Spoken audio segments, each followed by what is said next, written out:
की एक बड़ी देन देते हुए हैदराबाद लिबरेशन डे की बात की गई है। किस तरीके से लिबरेशन डे मनाया जाएगा और क्या क्या चीजें रहेंगी?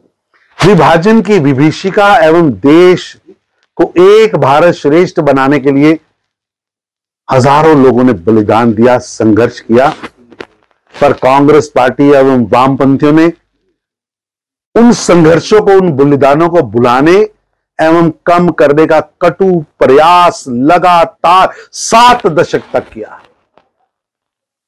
इतिहास जानता है कि निजाम के देशों पर रजकरों की प्राइवेट सेना बनाकर हिंदुओं के गांव और शहरों को लूटा गया, लगातार लोगों को मारा गया, सामूहिक हत्याएं हुई, सामूहिक बलात्कार हुए और हैदराबाद के क्षेत्र में निजाम के आदेशों पर राजकरों ने कई जलियांवाला बाग बना डाले। इतनी बड़ी त्रासदी को वोट बैंक की खातिर बुला दिया, पन्नों से मिटाकर छोटा करने का प्रयास किया। अब 75 साल बाद आदरणीय प्रधानमंत्री श्री नरेंद्र मोदी जी के नेतृत्व में भारत की सरकार ने एक भारत श्रेष्ठ भारत के संकल्प को सामने रखते हुए उन शहीद हुए वीरों को, अत्याचार में मारे गए वीरों को, असंख्य बलात्कार में अपनी जान गंवाई बेटियों के जीवन को याद करने के लिए और हैदराबाद की स्वतंत्रता जो कईयों के जीवन के बाद आई, उसे याद करने के लिए लिबरेशन डे मनाने का जो फैसला किया था वो लगातार 17 सितंबर को मनाया जाएगा। और मैं धन्यवाद करता हूं प्रधानमंत्री मोदी जी का, गृह मंत्री अमित शाह जी का, जिन्होंने हमें अपने ही देश के अंदर एक भारत श्रेष्ठ भारत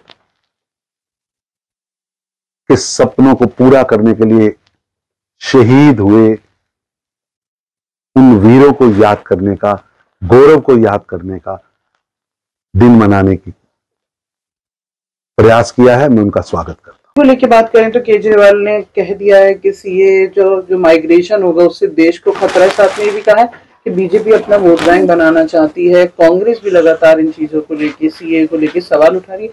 किस तरीके से देखना चाहते हैं? कांग्रेस हो या केजरीवाल, इनके मन में रोहिंग्या जो जबरन भारत में घुसे हैं या घुस रहे हैं, उनके लिए तो अथाह प्रेम है और लगातार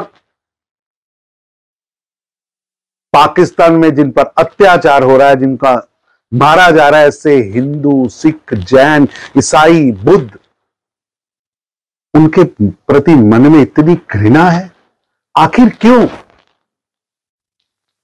केजरीवाल साहब और कांग्रेस सीए पर भ्रम पैदा कर रहे हैं, झूठ फैलाने का काम कर रहे हैं? 1947 में पाकिस्तान में 28% अल्पसंख्यक जनसंख्या थी, हिंदू, सिख, जैन, ईसाई, बुद्ध, पारसी, जो अब केवल 2% रह गई है। उनको लगातार धर्म के आधार पर अत्याचार किया जा रहा है, मारा जा रहा है, सामूहिक बलात्कार किए जा रहे हैं, धर्म परिवर्तन कराया जा रहा है। क्या केजरीवाल साहब और कांग्रेस के नेताओं से मैं पूछना चाहूंगा, क्या उन्हें मरने के लिए छोड़ देना मानवता है? क्या भारत ने 1947 में वहां रहे अल्पसंख्यकों की जीवन की कमिटमेंट नहीं की थी? क्या हमारी सरकारें वचनबद्ध नहीं थी? और आज तक कांग्रेस और आप जैसे दल भारत की सरकारों में रहते हुए सोते रहे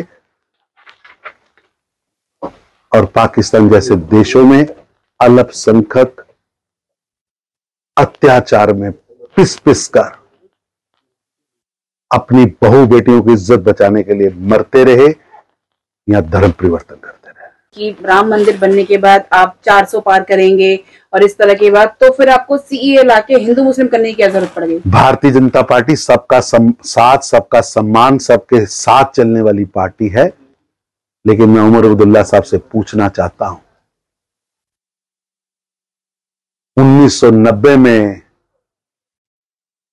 कौन था मुख्यमंत्री जब कश्मीर में से कश्मीरी पंडितों को चुन चुन कर निकाला गया, उनकी लाशों को गांव के बाहर टांग दिया गया, दहकते शोलों पर जम्मू कश्मीर को फेंक दिया? आपके वालिद फारूक अब्दुल्ला साहब मुख्यमंत्री थे। किसने किया था हिंदू मुस्लिम? किसने मरने के लिए कश्मीरी पंडितों को छोड़ दिया था? किसने पाकिस्तान की शह पर कश्मीर को दहकते शोलों पर फेंक दिया था? उस पर सच बयां करें।